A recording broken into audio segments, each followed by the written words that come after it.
Hoy estamos con un ex banquero de JP Morgan, el banco más grande del mundo. Ha estado trabajando durante 7 años en Wall Street y hoy ha venido hasta aquí para explicarnos cómo invierten los ricos, cómo él asesoraba a las personas más ricas del mundo a invertir su dinero y cómo podemos hacer nosotros lo mismo. Antón Díez, ¿cómo estás? Hola Adri, gracias por la invitación. Encantado de estar aquí. Muchas gracias a ti. Nuevo formato, nos vas a ir explicando todo, tenemos la pizarra, así que con ganas de descubrirlo. Sí, a ver qué tal sale. O sea, la idea es explicar un poco de manera resumida lo que nosotros hacíamos como asesores financieros o banqueros privados con los grandes patrimonios, ¿no? Les ayudábamos un poco a entender sus circunstancias personales, les ayudábamos a entender cuáles eran los objetivos reales que tenían con su patrimonio y luego, pues obviamente, les ayudábamos con todo el proceso de construir una cartera de inversión, ¿no? Obviamente luego hay muchos pequeños detalles que no vamos a poder cubrir porque al final todo este proceso en la vida real tardan pues, varias semanas, ¿no? De enseñar información, de convencer. Los grandes patrimonios además tienen acceso a distintas bancas privadas y distintos bancos, entonces van como acumulando la información de distintos sitios antes de tomar una decisión, ¿no? Pero bueno, intentamos ahora resumirlo en alrededor de 1 hora y dibujándolo para que sea un poco más sencillo de entender, ¿no? Genial. Si te parece, empiezo con la manera en la que nosotros entendíamos la gestión patrimonial, ¿no? Y en muy resumidas cuentas hay 3 pilares fundamentales, ¿no? Que yo quiero dibujar aquí porque luego vamos a ir desarrollándolo. El primer pilar, en realidad, son los ingresos. Los ingresos pueden venir del trabajo, normalmente de los bonuses que pueden recibir los altos ejecutivos de las grandes multinacionales, ingresos pasivos, ¿no? Que también hemos hablado muchas veces de tener rentas del alquiler, rentas de activos financieros, etc. Entonces, aquí tenemos que incluir cualquier tipo de ingreso que imaginemos. Claro, incluso si tenemos un negocio, lo que sea. Exacto, un negocio, los dividendos de un negocio, la venta de un negocio también podría ser. Luego el otro gran bloque que tenemos son los gastos. Y al final gastos podemos valorar gastos cotidianos de la vida, gastos extraordinarios, gastos financieros, ¿no? El coste de una deuda, el coste de las comisiones que pagamos al invertir, etcétera. Cualquier gasto que nos podamos imaginar hay que tenerlo en cuenta dentro de este análisis, ¿no?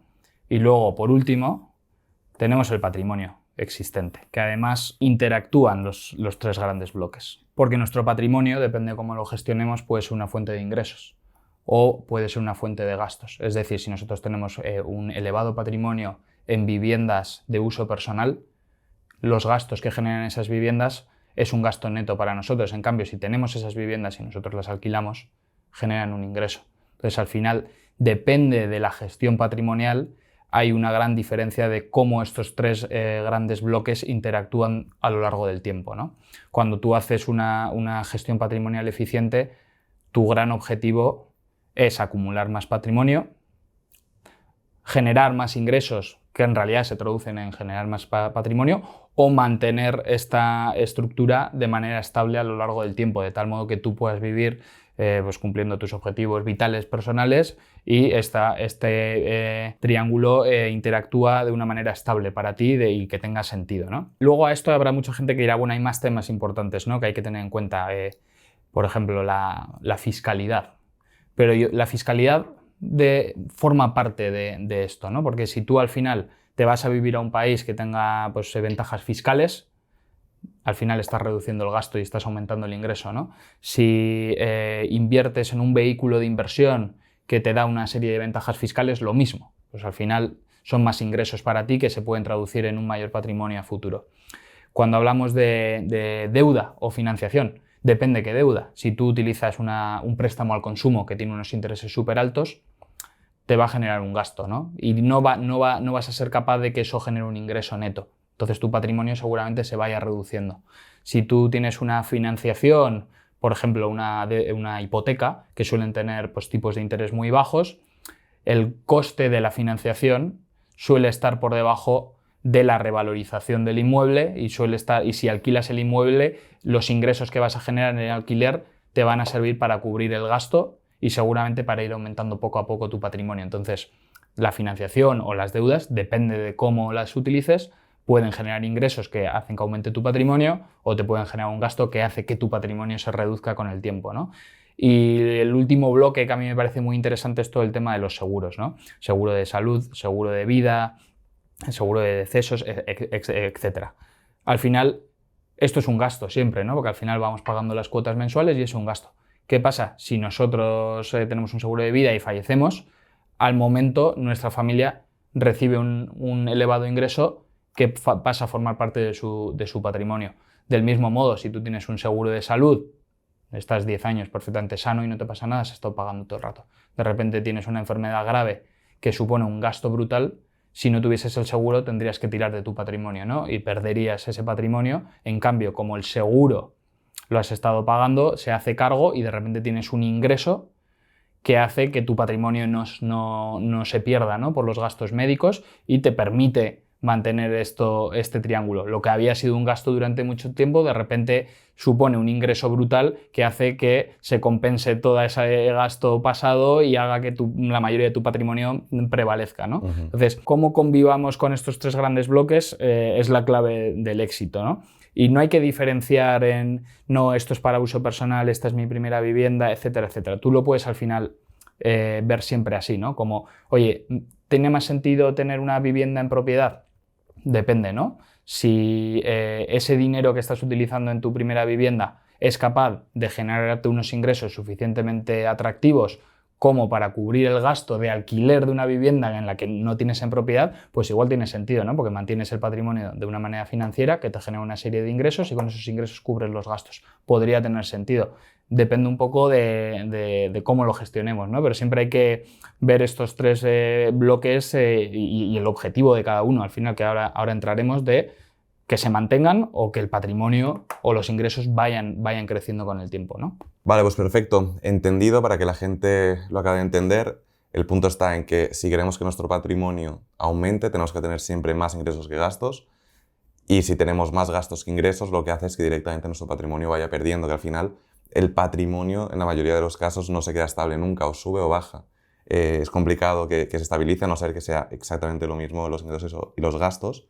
Y luego, por ejemplo, el típico ejemplo que siempre se dice, la gente que se dedica a fútbol americano o grandes deportistas que igual no tienen tanta educación financiera, tienen muchísimos ingresos, tienen muchísimos gastos también, pero tienen también bastante patrimonio y no hay ningún problema hasta el momento en el que cierran su contrato, dejan de tener ingresos, solo tienen un montón de gastos y se come todo su patrimonio hasta que lo pierden todo. Sí, eso es un buen ejemplo y se habla mucho, ¿no? De cómo la mayoría o un porcentaje súper alto de los exfutbolistas de la NFL o de la NBA acaban endeudados o en quiebra al cabo de pocos años, ¿no? Por lo que dices, ¿no? Que todo va bien mientras le estás metiendo un flujo brutal de ingresos que te permite cubrir todos tus gastos y además acumular patrimonio, pero en el momento que esto se va a cero, tienes que tirar de patrimonio y si no reduces los gastos, pues el patrimonio desaparece muy rápido, ¿no? Sí, y que también puede pasar a una persona que no tenga altos ingresos, que igual se compra 3 casas para uso personal, que eso genera unos gastos mientras que tiene un buen trabajo, pero si lo pierde ya pues no puede...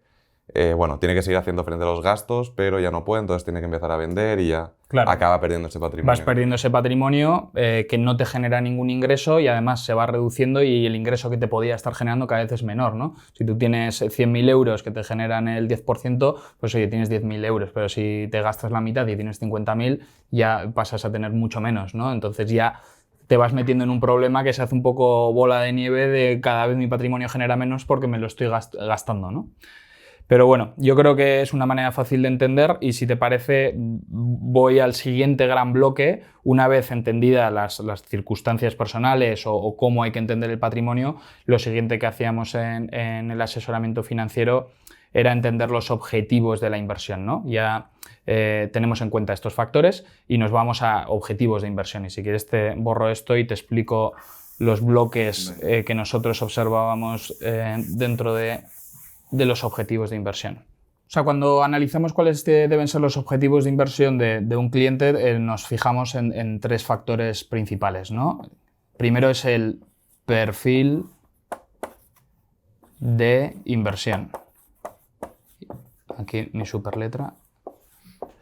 Al final, dentro del perfil de inversión, tenemos que entender cosas como el horizonte temporal, ¿no? El tiempo. ¿Durante cuánto tiempo? ¿Durante cuánto tiempo tú puedes estar invirtiendo tu patrimonio? Es decir, no es lo mismo tener un horizonte temporal de inversión de 1 año que de 15 años, y eso dependerá un poco de pues, tus objetivos, ¿no? Entonces, lo primero que podemos preguntar a un cliente es, oye, este dinero lo vas a necesitar dentro de poco, lo vas a querer destinar para algo en concreto, y que te expliquen, ¿no? Uh-huh. Otro factor que nosotros solíamos preguntar, liquidez, necesidades de liquidez. ¿Esto qué significa? ¿Cuánta pasta necesitas para cubrir tus gastos? Entonces, es importante saberlo, porque si tú inviertes en activos como puede ser la bolsa, no puedes necesitar el dinero muy en el corto plazo. Hay que entender cuáles son las necesidades de liquidez para que la cartera de inversión tenga sentido. Claro, que iría de la mano con tiempo, ¿no? Realmente. Va de la mano con tiempo y va de la mano con el tipo de inversión que acabaremos haciendo, ¿no? Porque hay determinadas inversiones que son capaces de generarte más liquidez en el corto plazo que otras. Hay otras que tienen una capacidad de revalorización mayor en el largo plazo, pero no generan liquidez. Y esto, si quieres, te lo explico un poco más. Venga. Más adelante. Otro de los temas que nosotros solíamos preguntar son las preferencias de inversión, ¿no? Y esto, si quieres, ahora te lo...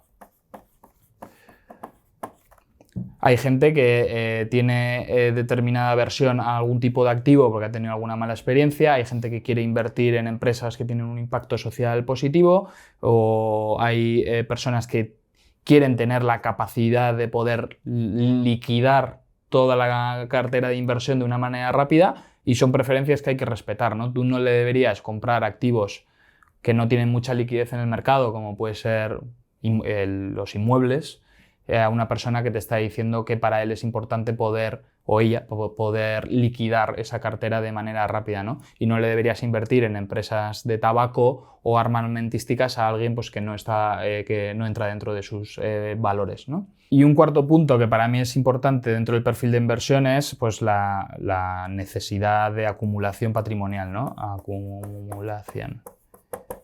Y esto, al final, cuando tú lo preguntas, no lo hacemos así como con una tabla y nos van contestando. Esto es una conversación que va fluyendo y tú vas entendiendo si el cliente está buscando tener mayor liquidez, más o menos horizonte temporal de inversión, si está buscando acumular patrimonio, es decir, oye, no, yo no necesito liquidez, este dinero es para que lo hereden mis hijos, entonces para mí es importante que se revalorice lo máximo posible en el tiempo, ¿no? Y a mí me da igual el tiempo, porque yo pienso que voy a vivir mucho tiempo, no tengo ninguna preferencia, o sea, me da igual que inviertas en activos que otros pueden considerar no adecuados, y la liquidez me da igual, entonces busco acumulación. Entonces tú vas haciendo este tipo de preguntas y vas determinando cuál es el perfil de inversión de ese cliente.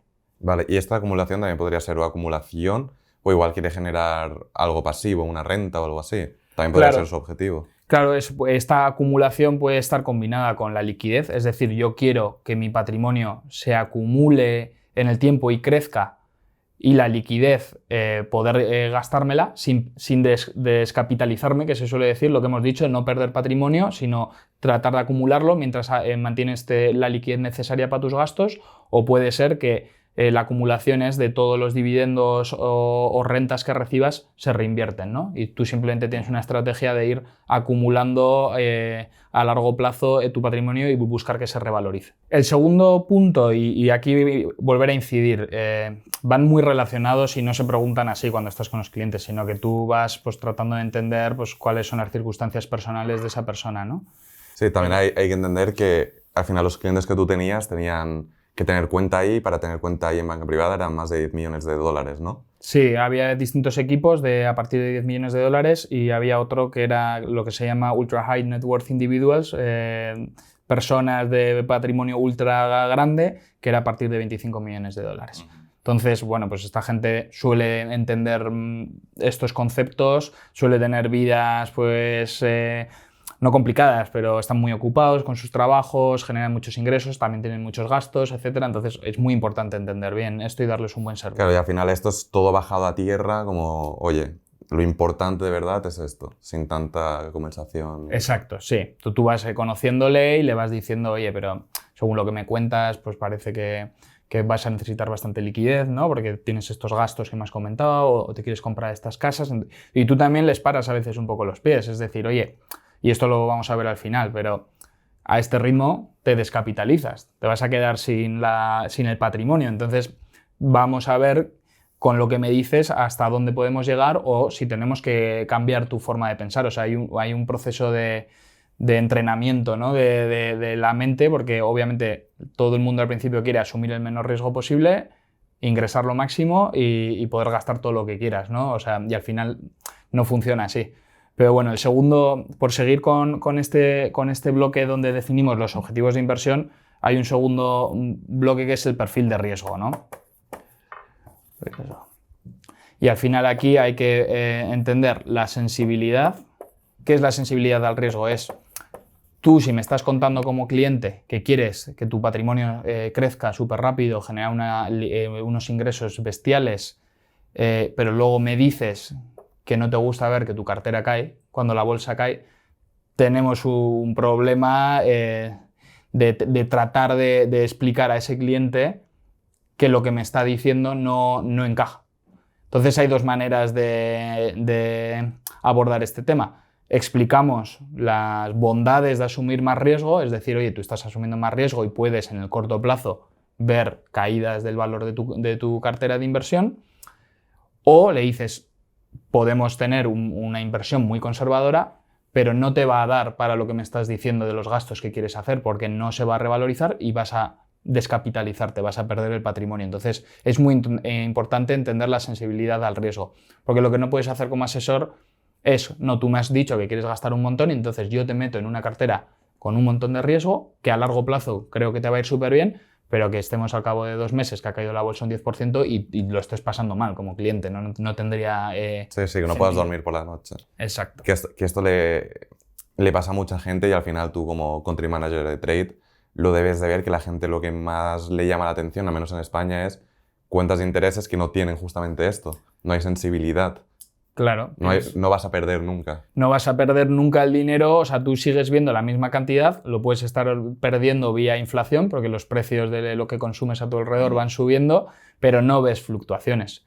Lo que yo veo cuando la bolsa cae es que mis activos en el corto plazo pues, han perdido algo de valor, pero no quiere decir que esos activos a largo plazo no vayan a valer más en el tiempo, ¿no? Y es lo que nos ha demostrado la bolsa históricamente. Pero bueno, es un ejercicio que hay que hacer con todos los clientes. Luego, otro tema que nosotros comentábamos mucho es la concentración. Hay que tener en cuenta, dentro del perfil de riesgo de un inversor, en qué está concentrado su patrimonio. Si recordamos los grandes patrimonios, la generación de riqueza suele venir de alguna actividad en concreto. Ser el dueño de una empresa determinada, haber heredado determinados activos, ser ejecutivo de una determinada empresa que te paga un montón de dinero en acciones de esa empresa. Entonces hay una serie de concentración de tu patrimonio en un tema determinado.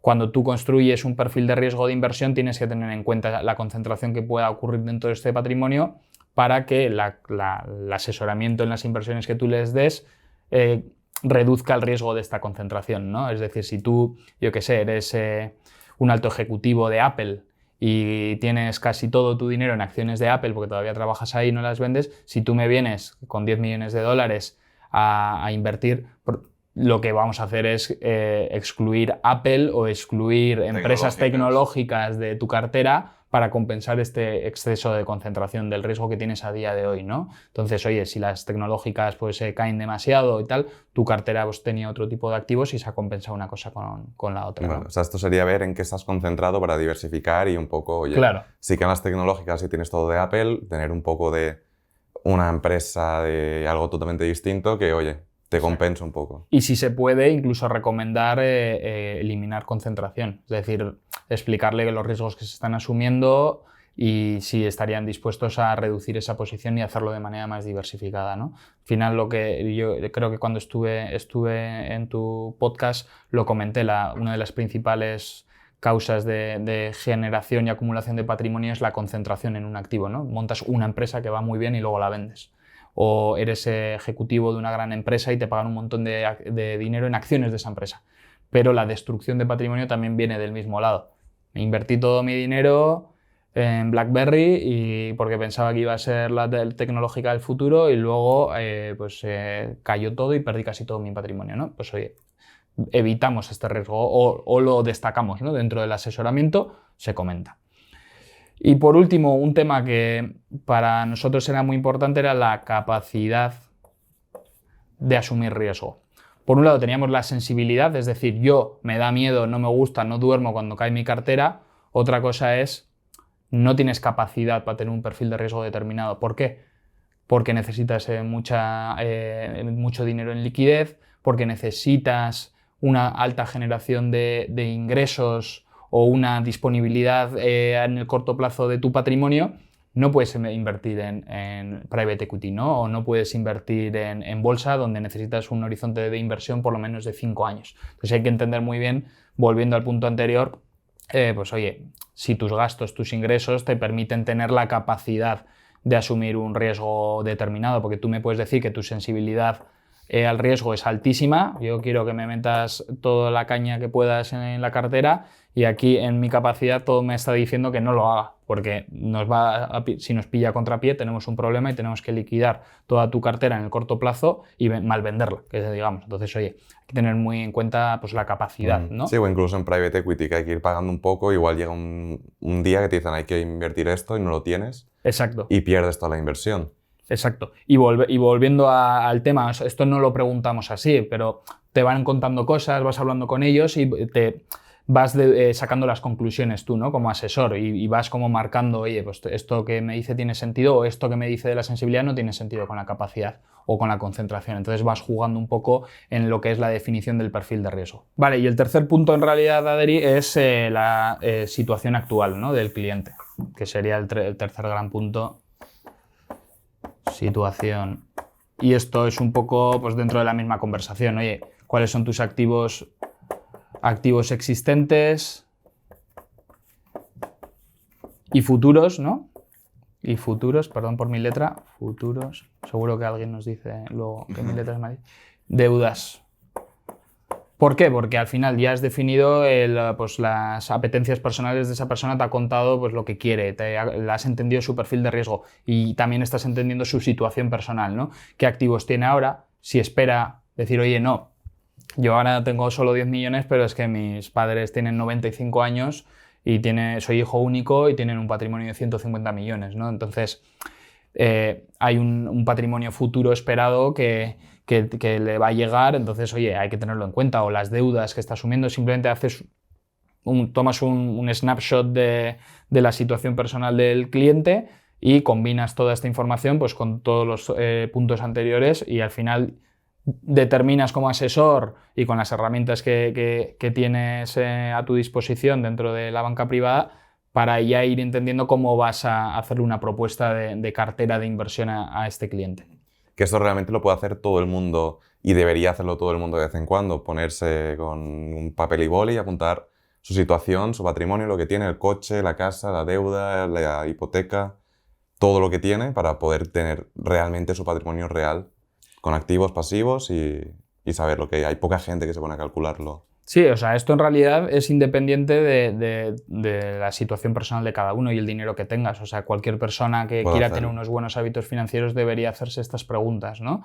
Y luego no es tan difícil invertir tú solo o determinar en qué puedes invertir. Lo más importante es entender la correlación entre ingresos, gastos y patrimonio y luego ser capaz de entenderte a ti mismo y hacerte las preguntas adecuadas y darte respuestas honestas de cómo quieres tratar tu dinero. Y en eso yo creo que la gente que es muy disciplinada y lo hace muy bien, pues luego le va muy bien y la gente pues que se deja llevar pues, por el apetito a gastar, ¿no? Y tal, pues te puede ir mal o es muy fácil pedir una deuda con intereses muy altos porque es dinero muy, muy fácilmente accesible, ¿no? Pero te está generando unos problemas futuros que luego vas a tener que gestionar. Entonces, yo recomendaría pues, lo que estamos hablando hoy aquí, que cada uno haga el ejercicio y ahora, si te parece, explicamos una vez definido pues, los objetivos de inversión, cómo se traduce en una cartera de inversión y de ahorro y que tenga sentido. ¿A dónde metemos el dinero? ¿A dónde metemos el dinero, efectivamente? Una vez definido pues, los objetivos de inversión y tenemos una imagen clara de ingresos, gastos, patrimonios, lo más importante es explicarle al cliente las clases de activos en las que podemos invertir, ¿no? Que esto realmente es lo que muchas veces llama más la atención al principio. Y entramos directamente a esto sin haber hecho todo lo otro que nos va a permitir elegir cuáles son buenas para nosotros. Exacto. Tiene mucho sentido entender los activos en los que podemos invertir porque cada activo tiene unas peculiaridades únicas y cumple una serie de funciones, ¿no? Hay activos que te pueden ayudar a generar más ingresos, hay activos que te pueden generar una acumulación de patrimonio más rápida, hay otros activos que no tienen ningún tipo de liquidez, pero que se van a revalorizar mucho en el tiempo, entonces hay que ver con lo que nos ha contado el cliente cómo los combinamos y cómo jugamos con ellos, ¿no? Si te parece, en lugar de hacer una tabla, voy a hacer un gráfico. Venga. Y aquí en el gráfico vemos el tiempo y aquí la rentabilidad de los activos. Entonces, voy a hacer 4 grandes bloques para resumir los activos. El primer activo es el efectivo. El efectivo es muy poco rentable. Que el efectivo sería dinero y no tiene por qué ser en efectivo como tal, sino es dinero en una cuenta. En una cuenta o... Incluso en una cuenta remunerada o en un depósito. Es efectivo que se comporta, en el mejor de los escenarios, el efectivo te va a hacer mantenerte contra la inflación o si te genera algún tipo de rendimiento en cuenta remunerada, y si no te genera ningún tipo de rendimiento vas a estar por debajo de la inflación. O sea, un efectivo que te genera el 0% durante 20 años es un efectivo que va a valer la mitad al cabo de 20, 30 años. Entonces, históricamente, si mantenemos el dinero en efectivo, perdemos la mitad del poder adquisitivo en 20 años. En unos 20 años, sí. Depende de cuánto sea la inflación en cada momento, pero entre 20 y 30 años puede perder la mitad del valor fácilmente. Entonces, un efectivo guardado en cuenta corriente o guardado debajo del colchón, pues al final de 20 años probablemente haya perdido la mitad del valor porque los precios a tu alrededor han subido muchísimo. Si tú eres capaz de tener efectivo que te genera los mismos ingresos que cómo suben los precios de la inflación, pues al final te mantienes igual en el tiempo, pero ni has generado ingresos adicionales ni se ha revalorizado tu patrimonio. Si lo ajustas a la inflación, estás igual 30 años después que ahora. Entonces no es un activo que yo recomiendo para nada, salvo para los gastos más en el corto plazo, ¿no? Luego tenemos la renta fija.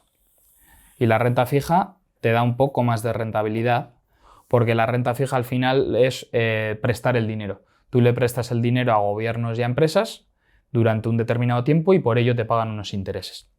Como tú estás asumiendo un poquito más de riesgo de prestarle dinero a una empresa pues que puede quebrar, pues oye, te pagan un poquito más que el efectivo. Y si se lo prestas durante más tiempo, te van a pagar algo más por el riesgo que asumes porque es más largo, estás asumiendo más riesgo de que a esa empresa le pueda pasar algo durante más años, ¿no? Entonces, cuanto más largo plazo, normalmente te pagan un poquito más de intereses, cuanto más arriesgado sea el gobierno o la empresa, también te pagan más intereses, ¿no? Y tiene sentido. Oye, yo estoy asumiendo más riesgo contigo, me tienes que pagar más, si no, no te presto el dinero. Si me vas a pagar lo mismo que el gobierno americano, no te presto el dinero, se lo presto a ellos que es mucho más seguro.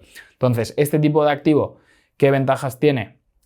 Pues que te genera rentas, ¿no? Te genera ingresos recurrentes porque al final, como es un préstamo, te van pagando intereses. Normalmente lo pagan cada año, ¿no? Cada año, cada 6 meses, depende un poco el tipo de activo. Hay otros tipos de renta fija que se venden a descuento. Es decir, compras pagando el 90% y luego te devuelven el 100%. Y no te pagan nada durante el tiempo, ¿sabes? O sea, depende un poco de... cada producto de renta fija es un poco distinto, sí, ¿no? Lo más normal es que te pague cupones anualmente o cada 6 meses. Sí, lo normal es que hacer la inversión cada año, cada 6 meses te paga un poquito y luego cuando se acaba te devuelven el dinero que habías puesto al principio. Entonces, esto lo único que te hace es generar rentas. No quiere decir que no puedas ganar dinero durante la vida del bono. ¿Esto qué quiere decir? Tú, igual que las acciones, los bonos cotizan en bolsa. Entonces, los bonos están sujetos a pues, lo que va pasando en el mundo, ¿no? Si, por ejemplo, tú habías prestado el dinero a una empresa que no iba muy bien y 5 años después la empresa de repente va súper bien, su situación financiera ha cambiado totalmente porque han creado un nuevo producto, realmente el riesgo de tu bono es menor porque es una empresa más segura. Entonces sube el valor. Se ajusta el valor del precio al precio de la renta fija del gobierno americano. Dices, oye, como es menor riesgo, sube el precio del valor y lo que es la rentabilidad esperada del bono pues se reduce, ¿no? Entonces tú lo puedes vender con ganancias. Por eso podemos ver en la parte de renta fija pues que sube y baja el precio en cartera. Lo que sí que está claro es que es un activo que te genera ingresos recurrentes y al final de su vida te devuelven el dinero que habías prestado. No te genera revalorización del patrimonio, simplemente te genera rentas y te genera una estabilidad porque no se mueve tanto como las acciones. O sea, dentro de que fluctúa en bolsa, es un activo que se considera más conservador, menos volátil, que se dice, se mantiene más constante, te genera ingresos y cuando pues, la bolsa está cayendo mucho y así, suele ser un activo donde la gente se refugia. Entonces, oye, está yendo muy mal la bolsa, vendo y me vengo a renta fija. Entonces, la renta fija no pierde valor cuando la bolsa está cayendo, incluso puede subir un poquito. Entonces, te hace descorrelacionar el riesgo, ¿no? Que hablábamos antes de la concentración. Si tú tienes algo de renta fija, pues está descorrelacionado con el riesgo de la bolsa. Sí, que normalmente cuando van mal las otras empresas suele ir bien la renta fija. Claro. Y que luego también algo que creo que es interesante es que existe volatilidad, pero realmente nos da igual esa volatilidad si vamos a esperar hasta que llegue al fin claro, hasta el que bono, te devuelvan el renta dinero. fija. Sí, te da igual la volatilidad. Esto que he marcado en curvitas es la volatilidad. A ti te da igual porque sabes que vas a llegar aquí. Es decir, te va a generar una rentabilidad vía cupones Solo por mantenerlo. Y te va a devolver el dinero al final. Entonces, sí. Tú vas a ver en tu broker que sube, baja, pero si no haces nada, simplemente esperas, cuando llegue al cabo de 2, 3 años, 4, 5, depende de lo que hayas hecho, te devuelven el dinero, lo tuyo y listo. Sí, te devuelven el dinero principal del valor del bono. Es decir, si tú lo has comprado aquí a 80, te van a devolver 100. O sea, la empresa va a decir, ¿quién tiene mi bono? Pues a esta persona le devuelvo 100 porque es lo que aquí me habían prestado. Aquí me habían prestado 100, luego Adri lo compró por 80 porque en ese momento valía 80 en el mercado porque la empresa pues había tenido cualquier problema, los tipos de interés habían movido, lo que sea, pero aquí el día que lo devuelvan te lo devuelven por 100. Por eso es algo más rentable que el efectivo, ¿no? Porque tienes todos los ingresos vía cupones y en algunos casos tienes pues una pequeña potencial de revalorización, ¿no? Depende de cómo lo compres. Y el tercer gran bloque, es la renta variable. Obviamente tenemos una mayor potencial de revalorización, tenemos mayor fluctuación de precios, pero al final del periodo de inversión debería valer significativamente más que el efectivo y más que la renta fija. Al final la renta variable no estás prestando dinero a empresas, sino que te estás convirtiendo en accionista. Entonces esas empresas dentro de sus negocios pues, tienden a revalorizarse con el tiempo en su conjunto, ¿no? Es decir, habrá empresas que van muy mal y habrá empresas que van muy bien, pero en el conjunto de la bolsa pues van yendo al alza, porque van subiendo los precios vía inflación, pues las empresas van generando nuevos productos y nuevos servicios y al final, pues oye, el objetivo es ese y la economía funciona así, ¿no? Entonces se van revalorizando con el tiempo. Aquí también tenemos distintos tipos de acciones, ¿no? Que podemos combinar. Aquí se suelen ver las acciones en distintos grandes bloques. Por un lado tenemos acciones que se suelen llamar growth. Son acciones como pueden ser las tecnológicas que reinvierten todos sus beneficios para seguir creciendo. Entonces por eso dan ese concepto de growth o crecimiento. Son empresas que no te van a pagar dividendos, que el potencial de revalorización es mucho más alto porque se está todo puesto en que la empresa siga y siga creciendo y son modelos pues, que hicieron Google, Amazon, etcétera, durante muchos años y que bueno, ya ha llegado a un punto de que se han convertido en una superempresa, algunas incluso empiezan a valorar pagar dividendos, ¿no? Luego tienes otro gran bloque que son empresas que se llaman value. Son empresas que tienen negocios súper prósperos, súper rentables y son pues, un valor seguro dentro de tu empresa y te va pagando pues, los dividendos y además se va revalorizando con el tiempo. Igual no se revalorizan tanto como las growth, que es una apuesta que puedes considerar un poco más agresiva, pero son empresas súper sólidas. Warren Buffett compra empresas value, se compra Coca-Cola porque él piensa que Coca-Cola es una marca única, que tiene clientes súper fidelizados y tiene un modelo de negocio que le permite generar ingresos que luego van a pagar vía dividendo a sus clientes y que es una empresa que nunca va a ir mal. Y probablemente una empresa value como Coca-Cola fluctúe menos en el tiempo, mientras que una empresa tecnológica se mueve mucho más. Lo que pasa que igual la empresa value pues termina aquí y la empresa growth termina aquí, ¿sabes? O sea, hay una diferencia significativa. Luego también se puede hablar de empresas que se suelen decir cíclicas. Son empresas que se mueven con los ciclos económicos. Hay empresas que van a ir muy bien cuando los ciclos económicos son positivos y les va a ir un poco peor cuando hay pues, recesiones, etc. De ahí depende de cuál miremos. Yo creo, a mi opinión, una cíclica puede ser un banco, ¿no? Que cuando la economía va muy bien pueden generar muchos ingresos, cuando la economía va mal y la gente no tiene trabajo, no tiene ingresos, las bolsas van mal, probablemente su negocio y su facturación baja, ¿no? pues caiga con el tiempo. También puede ser una buena estrategia de diversificación comprar tu cartera de lo que a ti te gusta y lo que quieres y luego tener ciertas empresas que te protejan en caso de que haya una crisis o alguna cosa, de estas cíclicas que comentas. Sí, al final, volviendo al objetivo de inversión, ¿no? Una persona que igual quiere una gran revalorización de su patrimonio no va a tener renta fija y va a tener growth.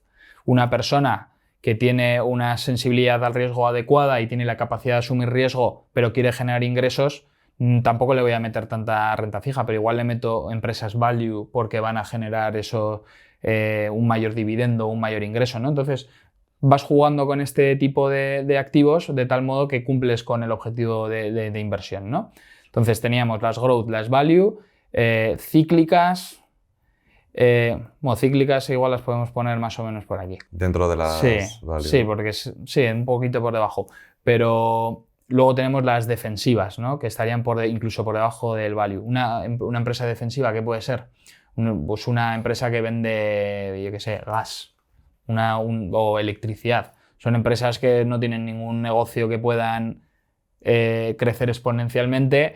No es value de que sea una empresa con un modelo de negocio increíblemente brutal, simplemente son defensivas en el sentido de que pase lo que pase, no les afecta tanto y te generan una serie de ingresos recurrentes muy estables y previstos, ¿no? Entonces se considera defensivo. Es un activo pues, que no fluctúa tanto, ¿no? Y te genera esas rentas y una potencial revalorización un poquito por encima de la renta fija. Y dentro de estas pues, también hay un bloque que puedes considerar las empresas de dividendos altos o de income, que suelen ser de value, defensivas, pero también puedes buscar empresas cotizadas en bolsa que su gran foco está en generar dividendos, ¿no? Entonces, pues suele ser empresas de este tipo, ¿no? Pues con negocios súper desarrollados o defensivas como eléctricas o así, pues que simplemente te generan... Hay una muy típica que es que tiene unos gasoductos entre Estados Unidos y Canadá y es su empresa y lo alquilan simplemente. Y solo hay esos gasoductos, entonces, pues bueno, viven de eso y va a funcionar, haya crisis, no haya crisis, hace falta ese transporte sí o sí.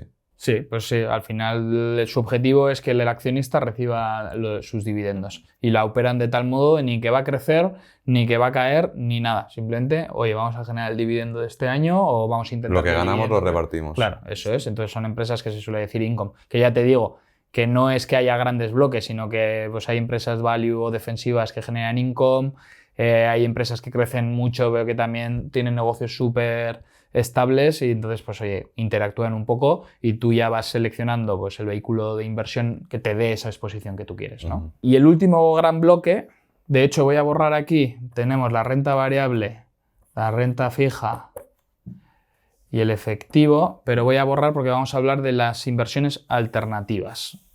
Pero dentro de las inversiones alternativas hay de todo. Hay cosas súper rentables y cosas pues, que se comportan un poquito más como el efectivo puede ser. ¿Qué son inversiones alternativas? Se llaman alternativas porque no están dentro de estas grandes categorías y suelen estar en cierto modo descorrelacionadas. No se comportan al igual que estos grandes activos. Entonces te aportan la diversificación que decíamos, ¿no? Descorrelacionar el riesgo. Por ejemplo, el oro. Activo refugio. En teoría, lo que puedes esperar del oro es que te cubra contra la inflación. Pero es un activo que no te va a generar una gran revalorización y tiene fluctuaciones pequeñas. El año pasado pues, fue un caso bastante inusual de que subió muchísimo por el comportamiento de los bancos centrales, etc. Pero a largo plazo el oro te aporta estabilidad en la cartera y te ayuda a cubrir contra la inflación. las carteras de los grandes patrimonios suelen tener un porcentaje pequeño de alternativos. O sea, suelen tener oro, pues pueden tener un 5%, un 10%, depende de lo que están buscando, porque ni te genera ingresos, ni te genera revalorización, simplemente te cubre contra la inflación, y si todo esto se está matando, pues probablemente el oro se mantenga o se revalorice, ¿no? El oro es el típico activo que cuando todo cae, pues el oro sube, porque pues pasa como con la renta fija, ¿no? Exacto. Que la gente lo vende para meterlo en oro. Exacto, sí. Luego, otro activo que se consigue alternativo dentro de las carteras es el inmobiliario. Al final es un activo que está descorrelacionado con esto, muy enfocado en generación de rentas, no te suele dar una revalorización de patrimonio brutal, pero sí que te supera probablemente pues, la inflación o el oro, dependiendo del periodo y el tipo de inmobiliario. No es lo mismo comprar vivienda residencial que inmuebles para empresas, que almacenes, etc. Entonces, oye, depende de lo que estés buscando, te enfocas en un tipo de inmobiliario u otro, pero sí que se ve que se meten las carteras para esa generación de rentas que puede ser interesante. Y lo bueno es que tú puedes incluir tu primera vivienda aquí, pero también puedes invertir en ETFs que tienen carteras de inmobiliario. O sea, son ETFs que tienen grandes almacenes o grandes empresas cotizadas que se dedican a inmobiliario, o las SOCIMIs españolas, pues puedes encontrar ETFs que están enfocados en esto, ¿no? Los famosos REITs, ¿no? Exacto. Sí. ¿Crees que normalmente es más interesante invertir en un activo financiero de inmuebles o irte a comprar una casa y alquilarla o así? Hombre, si compras muy bien la casa, es probable que generes rentabilidades superiores, pero viene con gastos mayores, pues Tiempo, ¿no? mayor tiempo invertido en el mantenimiento, etcétera, una mayor concentración, porque estás comprándote un activo o dos, no te estás comprando 500. Si te lo compras vía ETF, pues tienes unos gastos inferiores, no te tienes que preocupar de nada, tienes la exposición a la revalorización o a los ingresos del inmobiliario a largo plazo y diversificas entre mucho inmobiliario, ¿sabes? Porque al final los ETFs siempre hacen eso de manera diversificada. Entonces, oye, depende de cada uno. A mí personalmente no compraría muchos inmuebles que yo tenga que gestionar, pues porque prefiero renunciar a un poquito de rentabilidad y no tener que preocuparme de nada. Vale, otro gran bloque que antes no pertenecía a los alternativos, pero ahora sí, las cripto. Y esto está por ver, solo lo pongo hasta aquí porque no tenemos tantos años de la noción del tiempo suficiente como para saber qué va a hacer, pero sí que está empezando a formar parte de la diversificación de carteras que le dan un pequeño porcentaje en la parte de alternativos a criptomonedas, pues porque se entiende que se va a comportar como el oro a largo plazo, lo que podría ser el Bitcoin, o va a tener una revalorización brutal, está por ver. Por ahora está yendo vía revalorización, ¿no? Habrá que ver, pero bueno, hay mucha gente que lo está metiendo por tener esa diversificación y no perderse. Por si acaso, ¿no? Claro.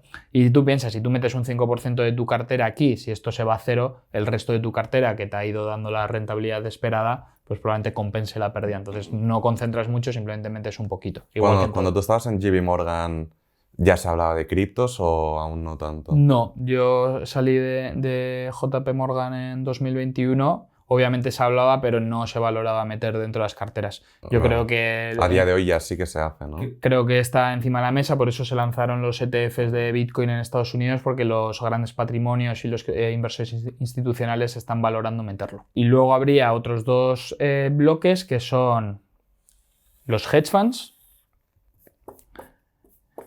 Que hedge funds tienes algunos por aquí y tienes otros que se mueven por aquí. Depende, en hedge funds tienes mucha dispersión. Lo que sí que te da es una gran descorrelación. Los hedge funds al final son fondos de cobertura que tienen estrategias de inversión que están totalmente descorrelacionadas a la evolución de las bolsas. Entonces tú puedes tener un hedge fund que hace una estrategia que se llama long short. Están largos en algunas empresas y cortos en otras.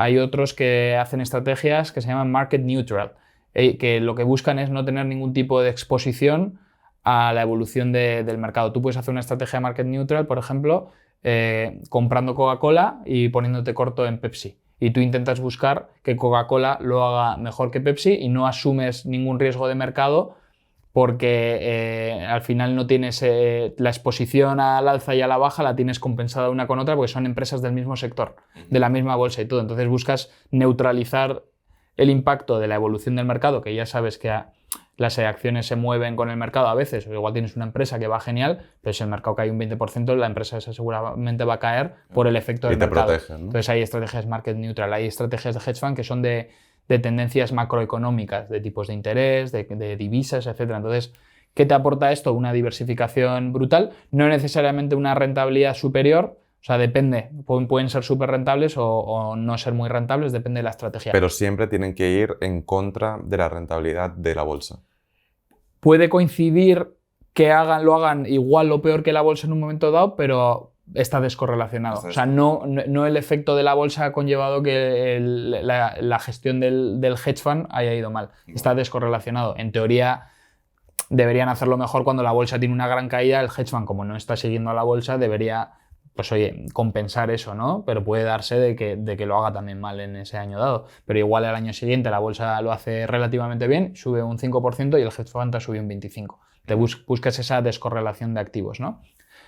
Y por último, el gran activo de los alternativos es el private equity o el capital privado, empresas que no cotizan en bolsa. Históricamente la rentabilidad del capital riesgo es superior al de los mercados públicos de renta variable. Son capaces de generar rentabilidades superiores que las empresas que cotizan en bolsa.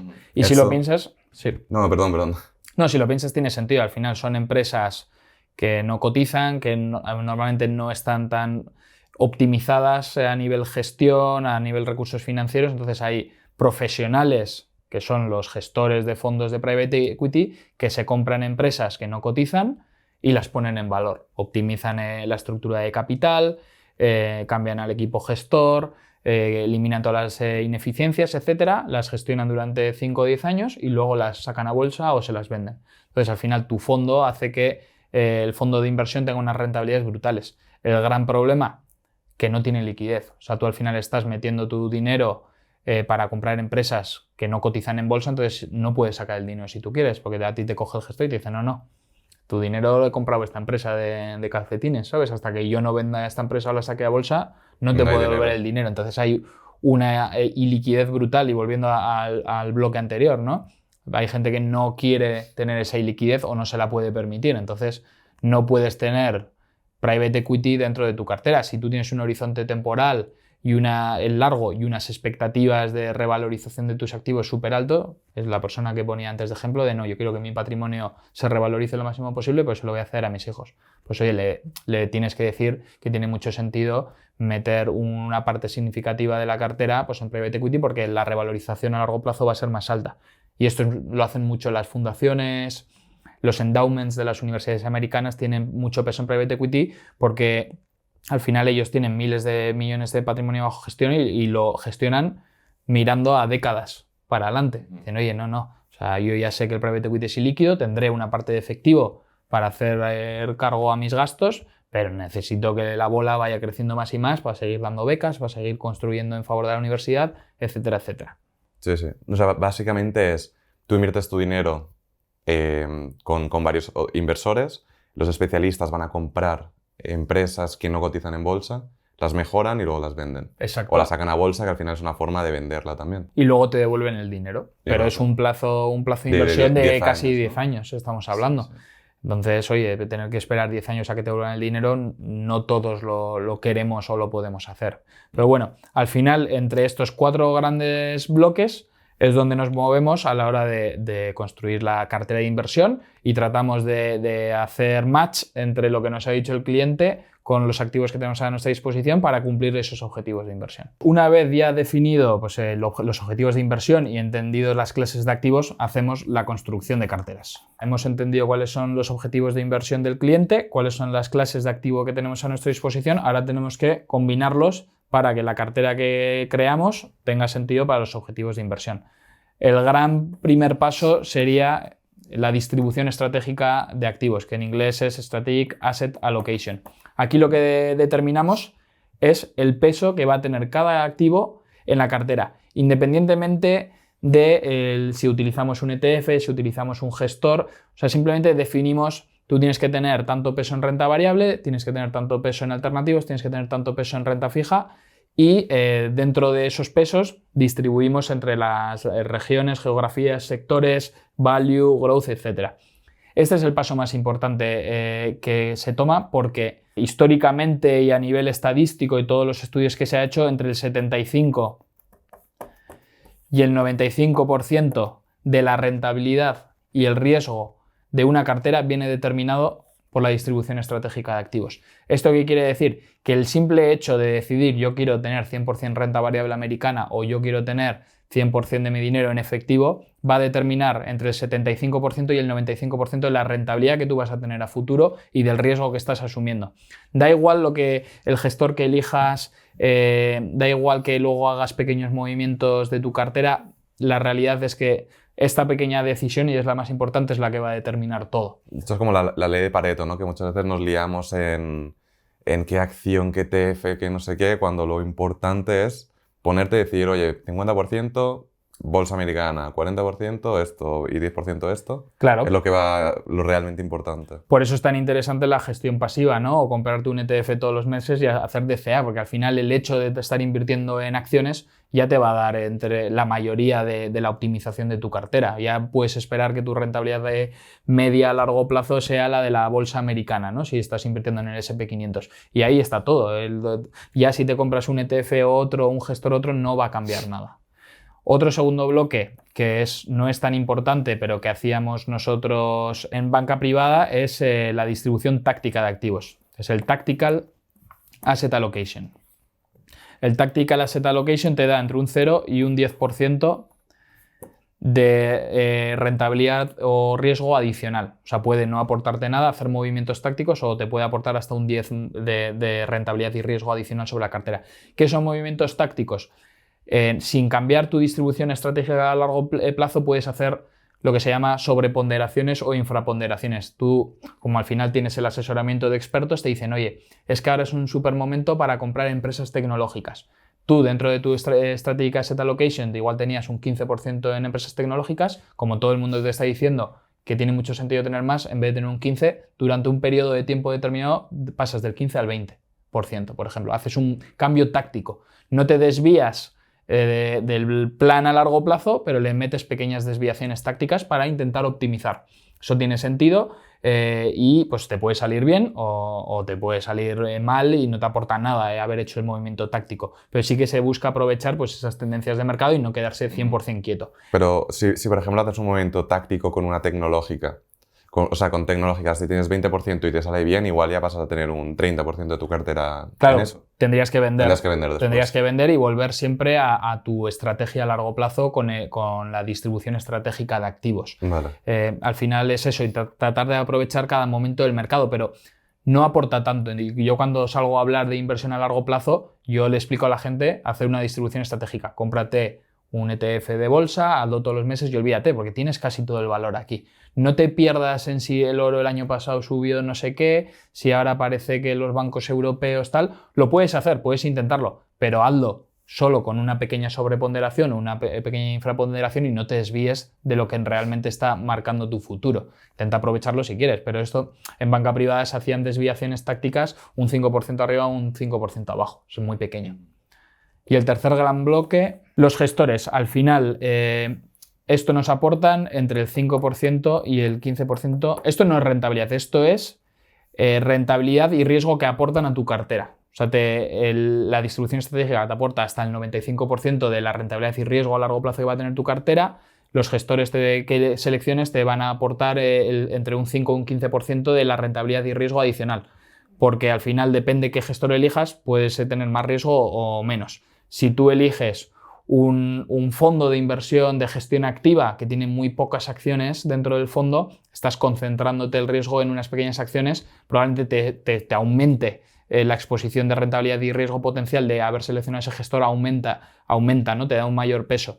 En cambio, si tú eliges un ETF que replica tu distribución estratégica, no te está aportando nada a la selección. Al final es el último paso de construir una cartera, seleccionar si utilizamos ETFs, si utilizamos un fondo de private equity otro, si utilizamos un fondo de gestión activa o no.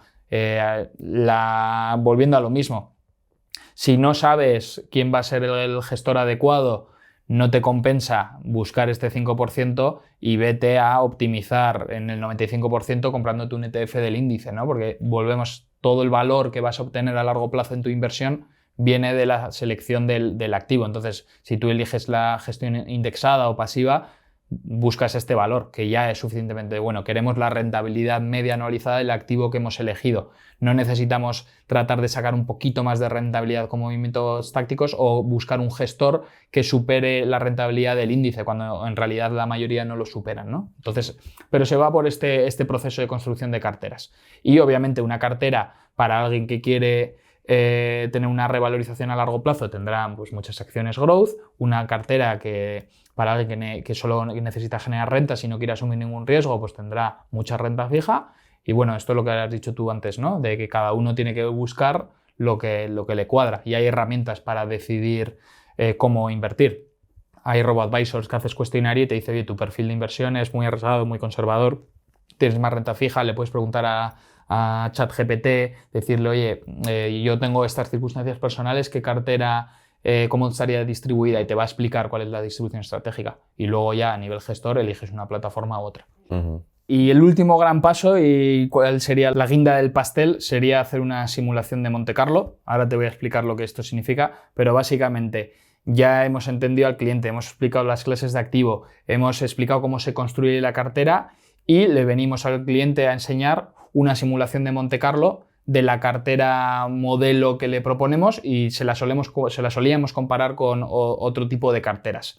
Al final, una simulación de Monte Carlo es un método estadístico en el que se proyectan 10.000 escenarios de la evolución de los activos financieros, ¿no? O sea, tú al final coges las clases de activos, coges las rentabilidades históricas, las volatilidades históricas, lo metes en la simulación de Monte Carlo y proyectas 10.000 escenarios que al final, pues imagínate, lo voy dibujando aquí, pues se van generando distintos escenarios, unos más adversos, o sea, esto es la rentabilidad, ¿no? Y todo esto es en base a lo que hemos hecho antes, al porcentaje que le deseamos a cada activo, claro, ¿no? Tú le dices, oye, imagínate una cartera 50% renta variable, 50% renta fija. Tú le metes al modelo la evolución histórica de esos activos y dices, oye, vamos a proyectar 10.000 escenarios desde los más adversos a los más favorables y al final, proyectando todos los escenarios con todos los datos históricos, te sale el escenario más probable, el escenario más adverso, el escenario más positivo y te mueves en un rango de probabilidades, ¿no? Del 95% o del 5%. Esto es un poco complejo, pero al final lo que viene a decir la simulación de Monte Carlo es tú proyectas con los datos históricos cuál es la evolución más probable de esa cartera en distintos periodos, 5, 10, 15, 20 años. Entonces, si yo borro esto ahora, lo que tendríamos es un gráfico que esto te marca 0, esto te marca el tiempo, 5 años, 10 años, 15, 20. Y esta es la rentabilidad. Entonces, en el periodo de 5 años, al proyectar una cartera modelo, digamos, 50% renta variable, 50% renta fija. Aquí le marcamos cuál es el escenario más probable. Decimos, oye, el escenario más probable dentro de 5 años es que esta cartera te haya generado, me lo invento, un 3% de rentabilidad. Y esto es un rango de la probabilidad de que esto ocurra. Este es el escenario más probable y esto es dentro de un rango de probabilidades de que te muevas entre este rango. Hay entre el 95 y el 5% de probabilidad de que estés en este rango de rentabilidades. Esto sería una rentabilidad pues negativa, ¿no? Porque estamos por debajo del 0. Y tu escenario más probable, pues imagínate, podría ser que el escenario más probable sea un 8 y el escenario más desfavorable sería un 10%. Y según tú le vas proyectando esto a largo plazo, pues obviamente la revalorización va siendo mayor y te vas alejando, con la inversión a largo plazo, te vas alejando de un escenario súper adverso.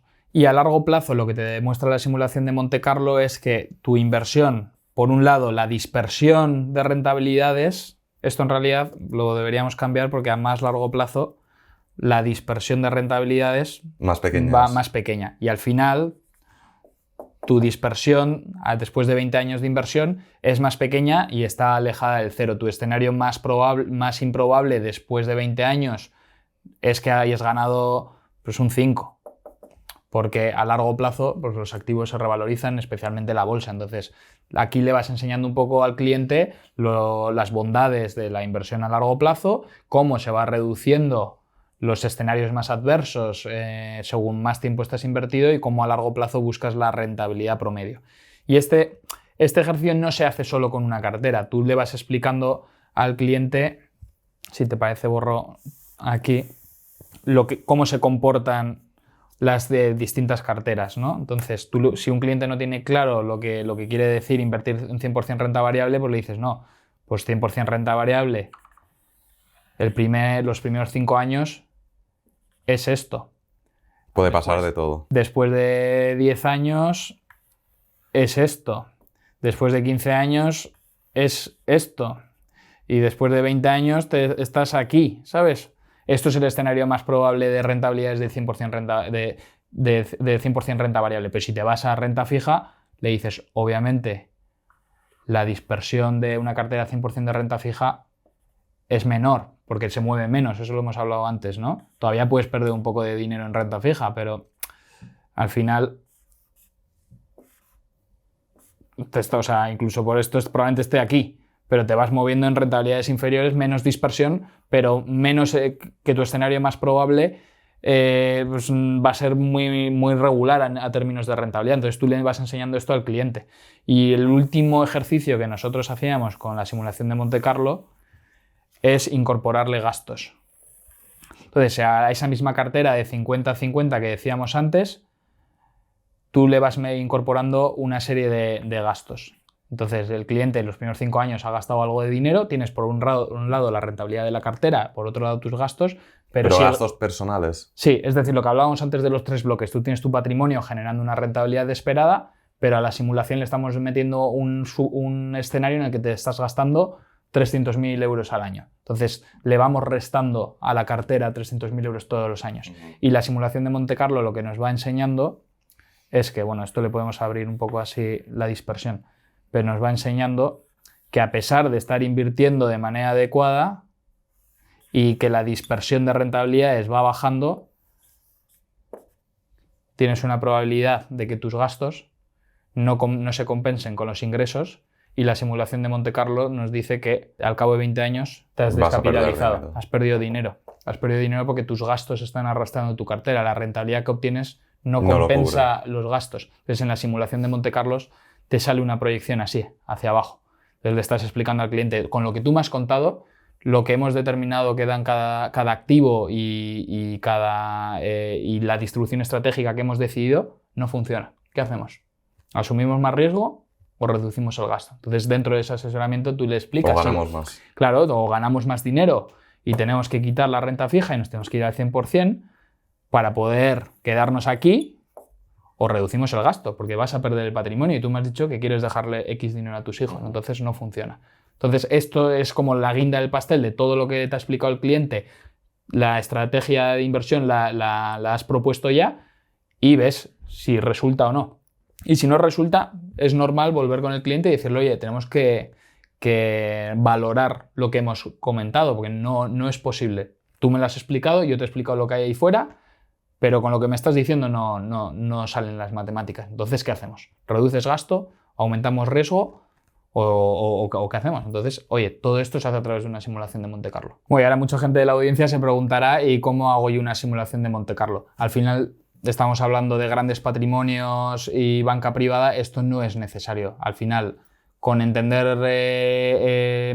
la pirámide de ingresos, gastos, patrimonios, obviamente hay que siempre buscar tener más ingresos que gastos, o que tu patrimonio no pierda valor o te genere ingresos, y siempre buscar el escenario más probable en bolsa, ¿no? Cuando hablamos siempre de la inversión con la estrategia DCA, inversión recurrente, buscar el largo plazo, lo que estamos esperando es que se dé el escenario más probable, ¿no? Entonces, aquí no hace falta tener una simulación de Monte Carlo todo el mundo. El escenario más probable es obtener la misma rentabilidad que han dado los activos en los últimos 30 o 50 años. Es lo que debería pasar. Entonces, cuando todo el mundo haga su análisis de gestión de finanzas personales, que asuman pues, que se va a dar ese escenario que yo marcaba en la simulación de Monte Carlo como escenario más probable y ya está. Sí, al final tú lo que estás haciendo es explicar lo que hacíais para esos clientes. Exacto. Y se transmite aquí, oye, quien lo quiera hacer, que lo haga, y quien no, pues no es necesario. Sí, exacto. O sea, hay que esperar que se va a comportar todo igual que siempre. Y ya con un Excel o con una calculadora tú puedes ir haciendo tus asunciones de cuánto dinero puedes tener a futuro, cuánto puede generar tu patrimonio, ingresos menos gastos y ya está. No hace falta hacer una simulación. Cualquier persona que la encuentre en internet y quiera explorar más cómo funciona, pues encantado. Que lo haga. Importante también, todo el mundo que vaya a la descripción del vídeo, que dejaremos enlace a Trade Republic, que tiene cuenta de intereses para la gente más conservadora, tiene renta fija para los que quieren un poquito más de riesgo y luego renta variable, además de muchos otros productos, pero bueno, son como los 3 grandes que hemos destacado. Efectivamente, o sea, dentro de Trade Republic tú puedes, además desde €1, o sea, no necesitas cantidades significativas, invertir en todos los activos que hemos hablado. Puedes tener el dinero más a corto plazo generándote algo de rendimientos para que no se lo coma la inflación. Puedes tener renta fija a través de ETFs que te van dando esa exposición a renta fija. Hay ETFs que son de renta fija pero se comportan como un bono, es decir, tienen un vencimiento definido y te diversifican. O también tienes dentro de Trade Republic bonos que te puedes comprar un bono de España, de Alemania, etc. La renta variable, tenemos ETFs de todos, podemos seguir los grandes índices, pero tienes ETFs value, tienes ETFs de empresas cíclicas, empresas defensivas, todo lo que hemos hablado. Y en la parte de alternativos también tenemos ETFs que replican la evolución del oro, ETFs que replican la evolución de otras materias primas, hay ETFs que siguen la evolución de empresas que invierten en private equity, como podría ser una empresa como Blackstone, pues oye, está enfocada en eso. Pues oye, hay ETFs que invierten en esas empresas, ¿no? Y luego pues la parte de criptomonedas que todos aquellos que quieran también pueden tener exposición. Entonces ofrecemos una gama muy completa para implementar esto a largo plazo, pues con una experiencia de aplicación muy, muy sencilla, sin mínimos de inversión, sin comisiones elevadas, entonces es muy adecuado. Sí, al final creo que vale la pena que todo el mundo, aunque sea, entre para verlo y ver ahí todos los activos y, oye, si se anima a poder invertir, que como dices, a partir de €1, y es increíble el cambio, y tú sobre todo lo has notado, de JP Morgan, que hacía falta millones y millones a día de hoy, que con €1 o incluso con, yo que sé, 100, por ejemplo, puedes hacer una cartera diversificada con todo tipo de productos, que antes era totalmente imposible. Claro, estos activos antes no estaban a disposición de la gente de a pie, es decir, eran activos que solo se ponían a disposición de los grandes patrimonios. Y bueno, la tecnología pues, nos ha traído esa ventaja, ¿no? De poder reducir los costes, automatizar todo y dar acceso desde €1 y sin muchas comisiones a productos que antes no estaban disponibles. Yo sí que le recomiendo a todo el mundo que quiera implementar pues, esta estrategia, pues empezar, aunque sea con una pequeña parte de tu dinero, ¿no? Si empiezas aunque tengas más dinero, quieres ver cómo funciona una inversión recurrente o hacer una cartera diversificada, lo haces con 50, 100 euros y ya te puedes comprar un ETF de oro, un ETF de acciones, un ETF de renta fija y vas viendo cómo se comporta cada uno y luego ya pues le vas incorporando. Claro, probar y perderle el miedo. Claro, exacto. Pues nada, Antón, muchísimas gracias por tu tiempo y por esta masterclass. Muchas gracias a ti por la invitación. Espero que a la gente le guste. Y nada, nos vemos en el próximo vídeo. Chao.